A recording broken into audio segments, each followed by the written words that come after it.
Hi students, welcome to English माध्यम। तो आपको पता ही है कि हम लोग एडुकेटिव पैटर्न बेस्ड एक्सरसाइज कर रहे हैं एसएससी सीजीएल 2025 के लिए। इसकी एक प्लेलिस्ट भी बनी हुई है। आप लोग में से जो लोग नए हैं वो उसको रेफर कर सकते हैं। और चलिए फिर आज का स्टार्ट करते हैं। ये हमारा है क्लोज टेस्ट। एक बार आप पढ़ के देखिए कितना आपको समझ में आ रहा है। ठीक है, किसके बारे में है ये, फिर हम स्टार्ट करते हैं। India imports over 85% of its crude oil and more than 50% of its natural gas। कह रहा है कि जो इंडिया है वो इंपोर्ट करता है क्रूड ऑयल का 85%, जितना हमें क्रूड ऑयल चाहिए उसका 85% हम अब इंपोर्ट करते हैं, और नेचुरल गैस जो है वो हम 50% से ज़्यादा इंपोर्ट करते हैं। This is just not an economic number. ये सिर्फ एक इकोनॉमिक आंकड़ा नहीं है, ये सिर्फ एक आर्थिक रिकॉर्ड नहीं है। It belongs in are national risk register. एक तरीके से ये हमारे नेशनल सिक्योरिटी की बात है। एज कॉन्फ्लिक्ट जोन्स मल्टीप्लाई, जब युद्ध के मैदान जो है वो मल्टीप्लाई होते जाए, मतलब बढ़ते जाए। सी लेन्स नैरो, और जो आपने रूट देखे होंगे ना, सी जो नैरो होते हैं, मान लो कि यहाँ पे लड़ाई हो रही है, यहाँ पे लड़ाई हो रही है, तो क्या होगा कि ये जो एरिया है और ये जो एरिया है ये कम हो जाएगा। तो कह रहा है, वही कह रहा है कि ये जो यहाँ पे अब सेफ जो सी लेन्स थे वो कम हो रहे हैं। एंड सप्लाई चेन्स फ्रेगमेंट, और जो सप्लाई चेन है वो टूट रही है, बाधित हो रही है। Every imported barrel becomes a liability, और जो हर एक बैरल आ रहा है क्रूड ऑयल का वो काफ़ी रिस्की होता जा रहा है। In this landscape Russian oil has become India biggest swing factor. जो रशिया का ऑयल है वो इंडिया का सबसे इंपॉर्टेंट या डिसाइडिंग फैक्टर बना हुआ है। हम मतलब हमारा बहुत से वो काम कर रहा है और बहुत ही ज़्यादा हमारी इकोनॉमिक स्टेबिलिटी को इस समय संभाले हुए कुछ हद तक। Dash 2025 Russia has dash as the country's single largest supplier. अब क्या मतलब निकल रहा है कि 2022 से जो रशिया है वो भारत का सबसे बड़ा सप्लायर बना हुआ है। डैश रफली 35% to 40% of total crude imports in 2024-25, और लगभग उसने हमारी जो टोटल क्रूड ऑयल इंपोर्ट्स है उसका 35 से 40% हिस्सा रशिया की तरफ से आ रहा है। अब फ्रॉम 2% बिफोर यूक्रेन वॉर, और जब यूक्रेन वॉर था उससे पहले हम सिर्फ 2% लेते थे, अब वो 35 से 40% हो गया है। While discounted barrels have offered temporary relief to the import bill, और जो हमारा बिल है, बिलिंग है, हम इतना जो पैसा खर्च कर रहे हैं, जो इंपोर्ट हो रही हैं चीज़ें, कह रहा है कि ये जो डिस्काउंट मिला है बैरल में, इससे हमें थोड़ी बहुत राहत मिली है। The heavy concentration also dash the vulnerability of relying too much dash one geopolitical partner। कह रहा है कि हम जो एक ही पार्टनर के ऊपर बहुत ज़्यादा रिलाय कर रहे हैं ये काफ़ी रिस्की हो सकता है ना। कि भाई अगर हम रशिया के ऊपर हमारा वो 85% हमारी ज़रूरतों को पूरा कर रहा है क्रूड ऑयल का, कल को वो मना कर दे भाई नहीं दे पाएंगे हम, तो हम कहाँ जाएंगे। और 140 बिलियन पॉपुलेशन जिसको एनर्जी की नीड है, तो इतने बड़े राष्ट्र के लिए सिर्फ एक देश के ऊपर रिलाय करना ये थोड़ा सा रिस्की हो सकता है। हालांकि हमारे रशिया से बहुत ही अच्छे संबंध है, बहुत ही पुराना है मामला, तो उसकी संभावना कम है, फिर भी मगर एक फैक्टर तो है। Diversification not substitution is the real currency of sovereignty. कह रहा है कि आज़ादी का सही मतलब ये है, इंडिपेंडेंस का सही मतलब ये है एक तरीके से कि हमारा डाइवर्सिफिकेशन होना चाहिए। मतलब मान लो कि हम मिडिल ईस्ट से भी तेल ले रहे हूँ, रशिया से भी तेल ले रहा हूँ, थोड़ा बहुत अमेरिका से भी ले रहे हूँ और यूक्रेन से भी ले रहा हूँ, तो हमें एक बड़े से देश को क्या कहते हैं काफ़ी डाइवर्सिफाई करनी चाहिए अपनी नीड्स को, कि हम दूसरे देशों के ऊपर रिलाई करें। नॉट सब्स्टिट्यूशन, इसका मतलब ये हुआ, ऐसा नहीं है कि कल को इससे काम निकल गया, इसने अच्छा ऑफर दिया तो इसको अंदर लिया, इसको बाहर भेज दिया, या फिर इसने अच्छा ऑफर दिया तो इसको हटा दिया, फिर इससे लेना स्टार्ट कर दिया, फिर इसने अच्छा ऑफर दिया इसको हटा दिया। ऐसा करना सही नहीं होगा। इससे क्या होगा कि भाई दुश्मन भी बनेंगे और लोग हमारे ऊपर रिलाई भी नहीं करेंगे। तो भाई कह रहा है डाइवर्सिफिकेशन, डाइवर्सिफाई करनी चाहिए, not substitution is the real currency of sovereignty. ठीक है, चलो फिर ये क्वेश्चन करो। In this landscape Russian oil has become the India's biggest swing factor. इस स्थिति में जो रशिया का ऑयल है वो काफ़ी डिसाइडिंग फैक्टर बना हुआ है इंडिया के लिए। Dash 2022 Russia has dash as the country single largest supplier, मतलब 2022 से जो है वो रशिया हमारे देश का सबसे बड़ा सप्लायर बना हुआ है। क्या आना चाहिए, अनलेस सिंस आफ्टर इवन। आपको पता होगा ड्यूरेशन ऑफ टाइम के लिए, ड्यूरेशन ऑफ टाइम के लिए हम क्या यूज करते हैं, फॉर का यूज करते हैं। और अगर किसी टाइम का पीरियड ऑफ टाइम दिखाना है, सॉरी पॉइंट ऑफ टाइम दिखाना है ना, पॉइंट ऑफ टाइम दिखाना है, तो हम क्या यूज करते हैं, सिंस का यूज करते हैं। ठीक है, ये 2022 क्या है, यहाँ पर पॉइंट ऑफ टाइम है, एक पॉइंट है पास्ट का, जब से काम हो रहा है, तो यहाँ पे क्या यूज होना चाहिए, सिंस यूज होना चाहिए। ठीक है, अनलेस का यूज नहीं होगा, क्यों, क्योंकि अनलेस कंडीशन के लिए होता है, आफ्टर का कोई मतलब नहीं बन रहा है यहाँ पर, और इवन इफ भी कंडीशन के लिए यूज होता है, तो यहाँ पे क्या होगा, बेस्ट सिंस होगा। Russia has dash as the country single largest supplier, अब हैज लगा हुआ है। ठीक है, हैज के बाद वर्ब की थर्ड फॉर्म आती है, या फिर बीन लगाकर वर्ब की थर्ड फॉर्म आती है, पैसिव बन जाता है। ये एक्टिव वाइज का होता है और ये पैसिव वाइज का होता है। ठीक है, क्या आना चाहिए, एमर्ज तो होगा नहीं, एमर्ज हो सकता है, बीन एमर्ज। अब कुछ लोग सोचेंगे पैसिव वाइज बनना चाहिए, चलो देखते हैं। हैज इमर्जिंग कुछ नहीं होता, अब एमर्ज होगा कि बीन एमर्ज होगा। देखो रशिया जो है वो हमारे एक तरीके से सिंगल लार्जेस्ट सप्लाई की तरफ बन के उभरा है, तो बीन एमर्ज, पहली बात तो जो ये एमर्ज होती है, ये वर्ब ये होती है इंट्रांजिटिव। कैसी होती है वर्ब, इंट्रांजिटिव। ये मतलब इसके बाद जो है वो ऑब्जेक्ट नहीं होता, और जिस वर्ब का ऑब्जेक्ट नहीं होता तो आप सब्जेक्ट कैसे बनाओगे पैसिव के लिए, समझ रहे हो ना। तो यहाँ पे इसका मतलब इसका पैसिव बनाना अननेचुरल है, ठीक नहीं है, तो हम ये बीन एमर्ज यूज नहीं करेंगे, यहाँ पे क्या यूज करेंगे, हैज एमर्ज। मान लो आपको ये नहीं भी पता होता, तब भी नेचुरली सोचो, जो क्या कहते हैं पैसिव वाइज बनता है, वो उसका कार्य किसके ऊपर हो रहा होता है, वो हो रहा होता है सब्जेक्ट के ऊपर हो रहा होता है। तो क्या ऐसा कहना सही होगा कि रशिया उभरा है, रशिया कहीं से उभर आया है, क्या जमीन के अंदर से उभरा है, ये मतलब नहीं निकल रहा है यहाँ पे। ये हो रहा है कि वो एक तरीके का हमारा लार्जेस्ट सप्लायर है। ठीक है, तो एक तरीके से अननेचुरल लग रहा है, आपको इस तरीके से सोचना चाहिए, अगर आपको ये पता ना हो कि ये इनट्रांजिटिव वर्ब है। अदरवाइज इनट्रांजिटिव वर्ब है ये पता है, अगर आइडिया है तो आप सोच सकते हो भाई ऑब्जेक्ट नहीं होगा तो फिर उसको हम पैसिव कैसे बनाएंगे, तो यहां पे क्या होना चाहिए, एमर्ज होना चाहिए। डैश रफली 35 to 40% of total crude imports in 2024-25, और वो 35 से 40% जो है वो उसका हिस्सा है एक तरीके से हमारे जो 2024 और 25 में टोटल क्रूड ऑयल आए हैं। क्या होना चाहिए, अकाउंट इन कुछ नहीं होता, अकाउंट अपॉन कुछ नहीं होता, अकाउंट अगेंस्ट हम कभी कभार बैंक के लिए यूज करते हैं, बैंक के सेंस में, तो वो एकदम अलग यूज होता है। अकाउंटिंग फॉर, हाँ इसका मतलब होता है एक तरीके से हिस्सेदारी होता है ना, तो इसका 35 से 40% हिस्सेदारी है 2024-25 टोटल क्रूड ऑयल इंपोर्ट्स में। तो यहां पे बेस्ट ऑप्शन क्या होगा, अकाउंटिंग फॉर। ठीक है, वाइल डिस्काउंटेड, ये तो पता ही है सबको। द हैवी कंसंट्रेशन ऑल्सो, कह रहा कि एक ही मतलब एक ही कंट्री के ऊपर ज्यादा डिपेंडेंसी दिखाना, क्या होगा, ऑल्सो। यहां पे कंसंट्रेशन क्या है, सिंगुलर सब्जेक्ट है। ठीक है, सिंगुलर सब्जेक्ट है तो यहां पे वर्ब कैसी आनी चाहिए, सिंगुलर आनी चाहिए। टू अंडरस्कोर लगा दें, नहीं। अंडर स्कोरिंग, ये तो प्रेजेंट पार्टिसिपल है, ये भी नहीं। अंडरस्कोर पास्ट का सेंस यहाँ बन नहीं रहा है, पूरा जो पैसेज है, पूरा जो क्या कहते हैं क्लोज टेस्ट है वो प्रेजेंट का था, तो ये भी नहीं। तो क्या लगा दें यहाँ पे, अंडरस्कोर लगा देते हैं प्रेजेंट वाला। ठीक है, सिंपल प्रेजेंट लगा देते हैं यहाँ पर, तो क्या होगा, अंडरस्कोर। डैश वन जियो पॉलिटिकल पार्टनर, क्या आना चाहिए, एट। एट तो क्या कहते हैं डायरेक्शन के लिए यूज होता है, प्लेस के लिए यूज होता है, टाइम के लिए होता है। रिलाई, सोचो रिलाई के बाद कभी क्या यूज किया तुमने, क्या पढ़ा रिलाई के बारे में, रिलाई सोचो। विद नहीं, विद नहीं आता, विद पोजीशन के लिए यूज होता है, तो ये भी नहीं होगा। ऑफ, ये भी पोजीशन दिखाता है, ये भी यूज नहीं होगा। पढ़ा होगा, बहुत बार पढ़ा होगा, रिलाई ऑन, है ना, किसी के ऊपर निर्भर होना, रिलाई ऑन, तो यहां पे क्या होगा, बेस्ट ऑप्शन रिलाई ऑन होगा। ठीक है, अब ये 6th क्वेश्चन देखो, ये पैरादंबल है। ठीक है, खुद से ट्राई करो, ऑप्शन दिए हूं मैं, एक बार खुद से ट्राई कर लो।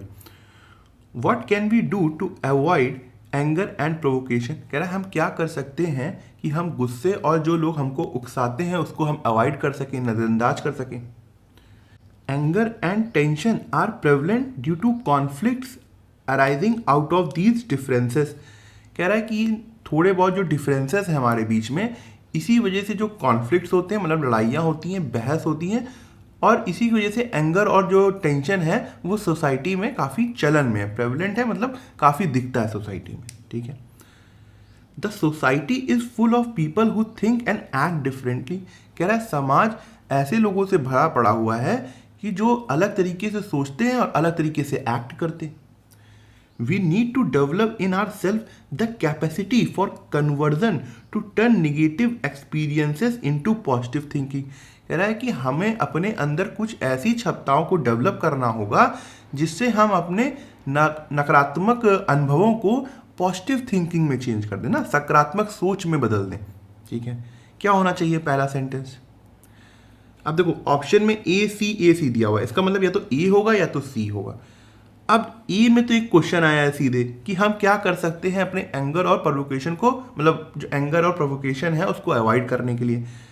सी को अगर हम देखें तो यहाँ पे एक तरीके से उसने टॉपिक को उठाया है कि सोसाइटी में ऐसे बहुत से लोग हैं जो अलग तरीके से सोचते हैं और अलग तरीके से काम करते हैं, तो सी हमारा होना चाहिए नेचुरली, ठीक है। अब अगर हम देखें बी को, अब देखो या तो सेकंड वाला बी होगा या तो ए होगा, तो ए तो क्या कहते हैं यहाँ पे क्वेश्चन है। बी को देखो, anger and tension are prevalent due to conflicts arising out of these differences. अब कैसे डिफरेंसेस? वो अलग तरीके से सोचते हैं, अलग तरीके से एक्ट करते हैं, इन्हीं डिफरेंसेस की वजह से कॉन्फ्लिक्ट होते हैं और जिसका कारण होता है एंगर और टेंशन, ठीक है। तो नेचुरली लग रहा है कि ये बी होगा, तो ऑप्शन तो हमको दिख गया है, बी आंसर है। उसके बाद ये क्वेश्चन देखो, अब समझ ये एक समस्या आ रही है कि हम क्या कर सकते हैं इस एंगर और प्रोवोकेशन को अवॉइड करने के लिए, मतलब कॉन्फ्लिक्ट को अवॉइड करने के लिए। तो एक क्वेश्चन आया, ठीक है। अब क्वेश्चन आया तो उसका सॉल्यूशन भी आना चाहिए। तो डी में देखो सॉल्यूशन दिया हुआ है ए का कि हम अपने अंदर एक ऐसी क्षमता डेवलप कर सकते हैं जिससे हम नेगेटिव एक्सपीरियंसेस को पॉजिटिव थिंकिंग में चेंज कर दें। तो सी बी ए डी, ठीक है, समझ में आया। तो हमारा आंसर क्या होगा? बी होगा। अब ये 7th वाला क्वेश्चन देखो, ये भी पैराजम्बल है, ठीक है, और ये ऑप्शन है ए डी सी बी, ठीक है, ये जो छुपा हुआ है। चलो कोशिश करो खुद से। हाउएवर, हालांकि new research shows that taking the dog for a walk can have it down side for seniors. कह रहे हैं कि जो नई रिसर्च आई है, नई शोध हुआ है जो, उसमें ये बताया गया है कि अगर जो सीनियर्स हैं वो डॉग को बाहर टहलाने के लिए ले जाते हैं, वॉक करने के लिए ले जाते हैं, तो उसके कुछ डाउन साइड्स हैं, मतलब नेगेटिव इफेक्ट्स हैं। Dogs are great companion and provide a healthy excuse to go for a walk and get a bit of exercise. कह रहा है कि जो डॉग्स होते हैं वो एक काफ़ी अच्छे दोस्त होते हैं और एक तरीके से आपको एक एक्सक्यूज़ देते हैं, बहाना देते हैं कि आप उनको वॉक करने के लिए ले जाएं और थोड़ी बहुत एक्सरसाइज भी कर लें। It once seemed common sense to believe that having and walking a dog was good for older people। कह रहे हैं कि पहले ऐसा मतलब विश्वास रखा जाता था, ऐसा माना जाता था कि जो डॉग होता है उसको पालना, हैविंग मतलब पालना, और उनको वॉक भी ले जाना अच्छा होता है, जो हमारे ओल्ड जनरेशन है, जो हमारे बूढ़े लोग हैं, उनके लिए अच्छा होता है, क्योंकि एक तरीके से वो एक्सरसाइज करते हैं ना, टहल के, भाई उसको भी देखते हैं, उनका मन भी खुश रहता है पेट को देखकर, और उनको वो क्या कहते हैं टहलाने ले जाते हैं, तो उनकी क्या कहते हैं हेल्थ भी सही रहती है। A report published in an American medical journal says injuries among seniors related to dog walking are becoming increasingly prevalent. क्या कह रही है रिपोर्ट? एक रिपोर्ट पब्लिश हुई है अमेरिकन मेडिकल जर्नल में जो कह रही है कि अब जो हमारे ओल्ड जनरेशन है, जो हमारे सीनियर हैं, डॉग से रिलेटेड जितनी उनकी इंजरी आ रही हैं वो अब मतलब बढ़ रही हैं, प्रेवलेंट हो रही हैं, मतलब काफ़ी चलन में है, बढ़ रही हैं, ठीक है। क्या होना चाहिए पहला सेंटेंस, खुद सोचो।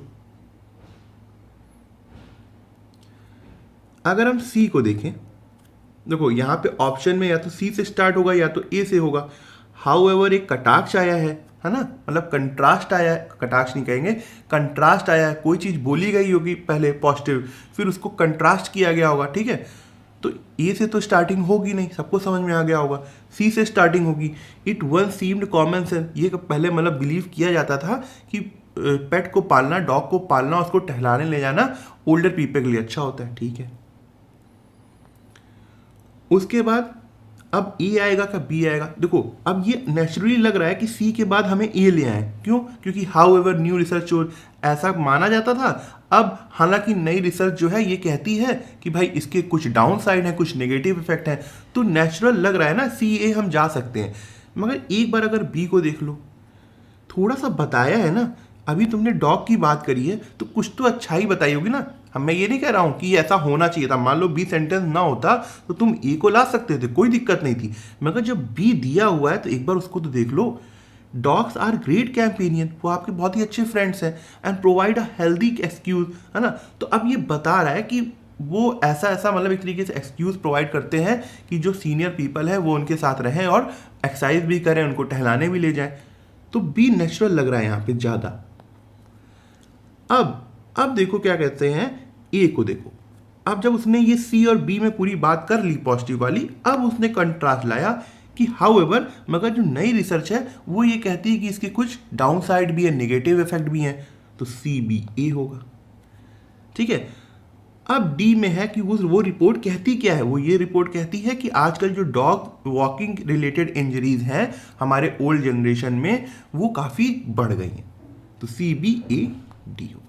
ठीक है, तो क्या आंसर होगा हमारा? बी होगा। अभी एक और पैराजम्बल है, इसको खुद से करिए, एक बार कोशिश करिए।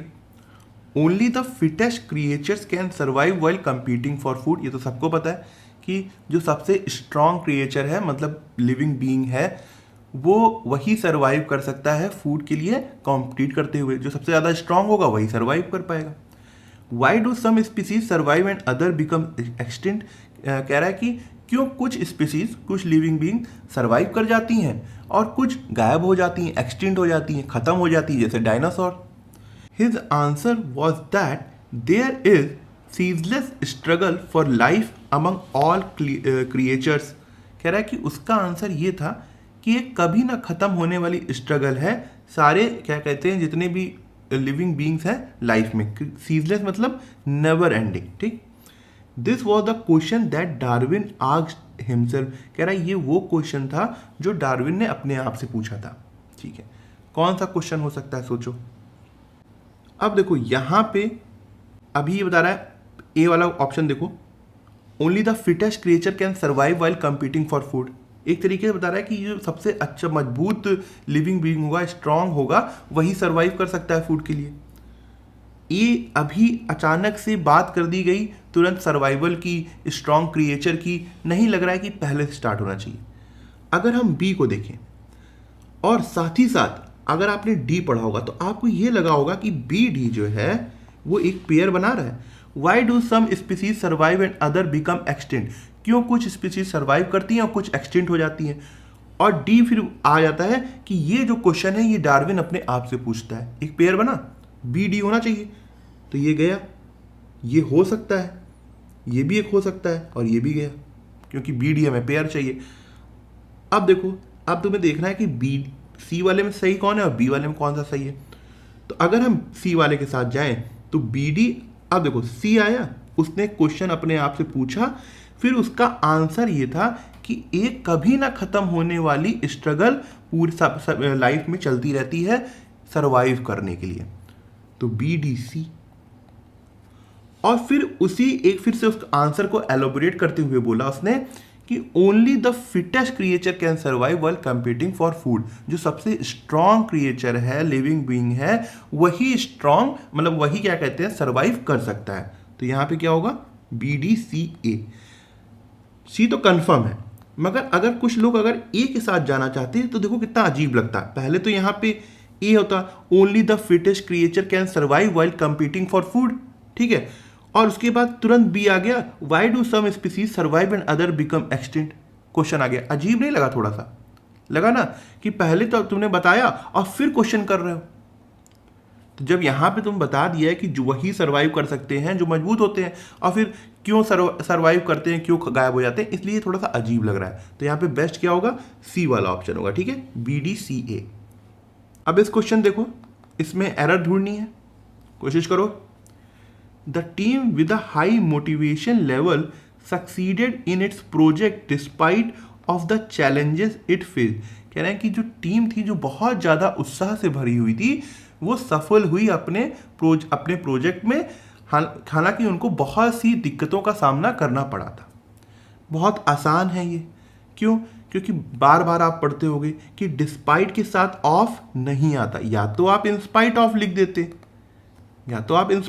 देते, या फिर सिर्फ डिस्पाइट लिखते, डिस्पाइट ऑफ कुछ नहीं होता। ठीक है, तो यहाँ पे क्या एरर कहाँ पे थी? ए में थी। तो ठीक है, आज का लेक्चर यहीं ख़त्म करते हैं। आई होप आपको कुछ सीखने को मिला होगा, और आप कमेंट सेक्शन में ज़रूर बताइएगा कि आपको आज का लेक्चर कैसा लगा और आपको क्या सीखने को मिला। अगर आप मुझसे इंग्लिश ग्रामर पढ़ना चाहते हैं तो आप हमारा ऐप इंग्लिश माध्यम प्ले स्टोर से डाउनलोड कर सकते हैं। ऐप ओपन करते ही आपके सामने होम स्क्रीन आएगी। वहाँ पे आपको 5 ऑप्शन मिलेंगे: मेन, लाइब्रेरी, फीड, लेक्चर, पास। लेक्चर में क्लिक करते ही आपके सामने 2 वर्जन आएंगे, फ्री और पेड।